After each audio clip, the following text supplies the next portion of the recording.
Monmouth Roseville Superintendent Ed Fletcher. Good morning, Ed. Good morning. How are you? Good. And yourself? No complaints.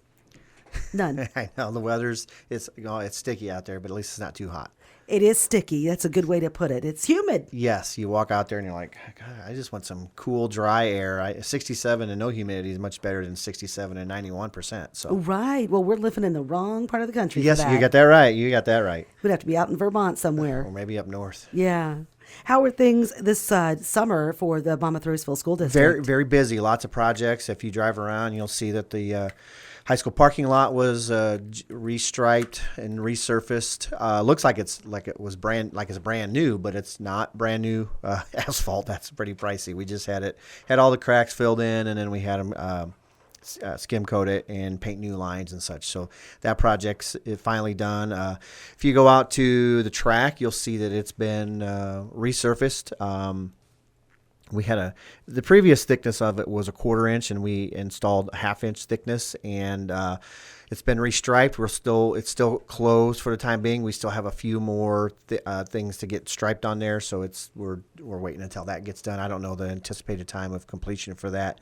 Also, if you drive out by Sunny Lane, you'll see that the parking lot that's across that we're installing across the street, the concrete has been poured. It's setting up now, and then they'll put, once that's dry, they'll put some final touches on that. So things you can't see that are occurring are some asbestos abatements finished at a couple schools at Lincoln and the junior high, and so hopefully we're going to get those floors started here shortly. At the high school, they're starting to put ceiling tiles back in the hallways. It looks really, really bright, completely different than what it looked like. So when kids come to school, they're gonna look up and they're gonna think, "Wow, this is a lot different than what it was when we left." But it's really incredible as I walked around when all the ceiling tiles were down. Just the amount of stuff that run in the ceilings of the building, it's incredible. And then being able to, when it was opened up, seeing the changes that have occurred over the years to that building, it was really interesting to see and amazing to see. So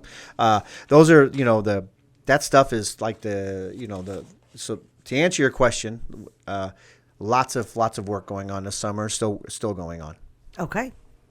Last night's meeting was really short, to be quite honest with you. The really only thing of note that we talked about was the solar energy. The board approved a resolution authorizing the issue of not to exceed $4.5 million of general obligation school bonds. That's not, they haven't issued them yet. That's just there. So if the board decides to go with solar, we'll have a funding source for the solar project. But keep in mind the projections of the project are having the cash flow, the savings from our electric bill, and the incentives for the project actually paying for the project. We just have to front the money. So we did find out that one of the rebates we would get was, we projected it to be 30%, but it's going to be 40%. So that makes the project a little more enticing, but still, it's anytime you're talking about that large sum of money and a payback of about 12 years, even though the payback doesn't result in supposedly doesn't result in any loss of cash flow. It's just really we borrow the money, we pay for the project pays for itself.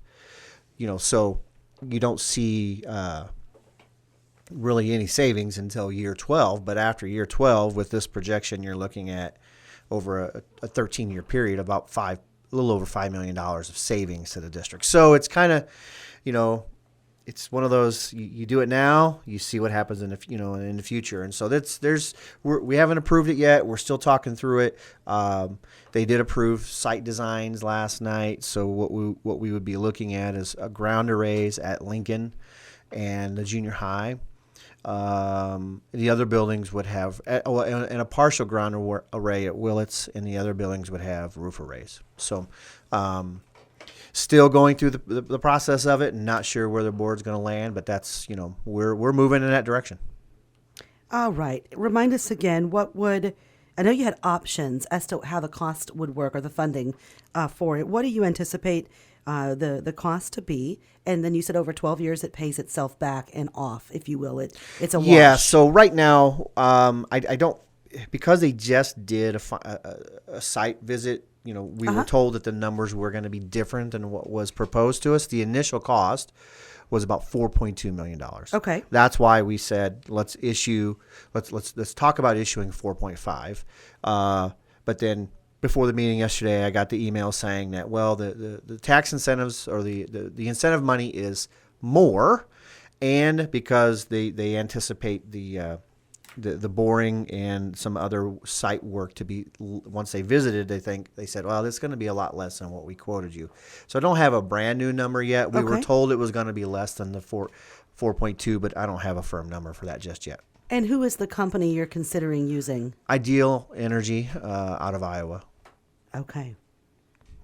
And that was the one thing. It's been interesting. This whole process has been interesting because once incentives were approved, I had vendors and companies, energy companies from all over the country reaching out. Oh, I bet you did. And so I didn't really want to work with someone in New Jersey. I wanted to work with someone who I could call, who can come do visits, who I can reach out to. I wanted to see a person and be able to know who this person was and sure and then present to the school board. And so we've had multiple discussions about it because this is, it's kind of it's interesting because here's what technology says solar energy is like now. Well, then if you played a what if game, what if in 5 years substantial improvements are made and it becomes much less expensive than it is now. So, but you can't always rely on that because if you do, you just become stagnant and you never do anything because you think 3 years from now things are going to be better. So but it's all those types of things that we're talking about, along this continuum. We've talked about ages of our roofs, when, how much does it cost to take an array off when you have to put a roof on. And so we have prices for that. We know we have a pretty, we have it down to the year when we think our roofs are going to need to be replaced. And so, all of that takes, you take that into consideration when you're doing all of the planning behind the scenes. Okay. Sounds good. And that was it. That was really, okay. We have a couple things I want our community to know. We're looking at rolling out online registration on July 24th. There's a delay this year because we switched over to a new student information system.